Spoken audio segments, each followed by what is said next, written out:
مقدمون اوریدونکو السلام علیکم ورحمت الله وبرکاته. دا ترجو کړئ چې راته روغ جوړ او د عافیت جامو په تن اوسئ.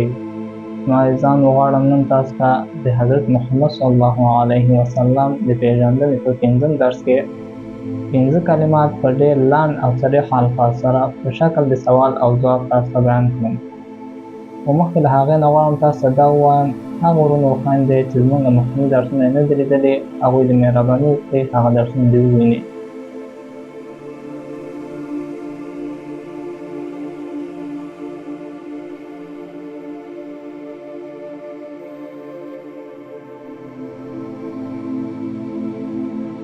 پوښتنه: له نبوت نه مخکې حضرت محمد صلی الله علیه وسلم د خلکو په کومو لقبونو یادول؟ حضرت محمد صلی الله علیه وسلم د خلکو مخکې له نبوت نه په محمد امین، محمد صادق، محمد طاهر په لقبونو یادول. حضرت محمد صلی الله علیه وسلم د لومړي ځل لپاره له کومو ښځو سره واده وکړ او په هغه وخت کې عمر یې څو کاله و؟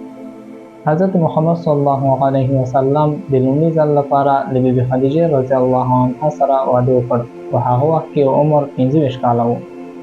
حضرت بیبي خدیجه رضی الله عنها څنګه ښځه وه او د پیغمبر صلی الله علیه وسلم سره د واده کولو په وخت کې څو کاله عمر یې درلود؟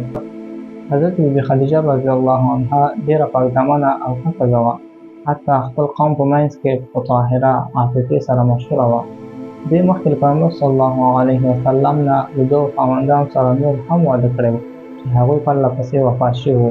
خو کله چې پیغمبر صلی الله علیه وسلم سره نکاح کوله په هغه وخت عمر یې 40 کاله و او دا ډېره شتمنه او قریشو په منځ کې د لویو تجارانو څخه وه او دا په ښځو کې اولین ښځه وه چې په پیغمبر صلی الله علیه وسلم باندې ایمان راوړ او تر آخر عمره پورې د پیغمبر صلی الله علیه وسلم او د اسلام خدمت خپل مال او ځان سره وکړ.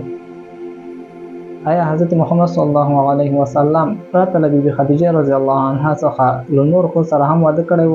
هو، حضرت محمد صلی الله علیه وسلم له نورو ښځو سره هم واده کړی و چې د هغو له جملو څخه بیبي عایشه رضی الله عنها چې د ابوبکر صدیق رضی الله عنه لور وه او بیبي حفصه رضی الله عنها چې د عمر فاروق رضی الله عنه لور وه او همدارنګه ام حبیبه، بیبي زینب، بیبي سوده او داسې نورو ښځو سره.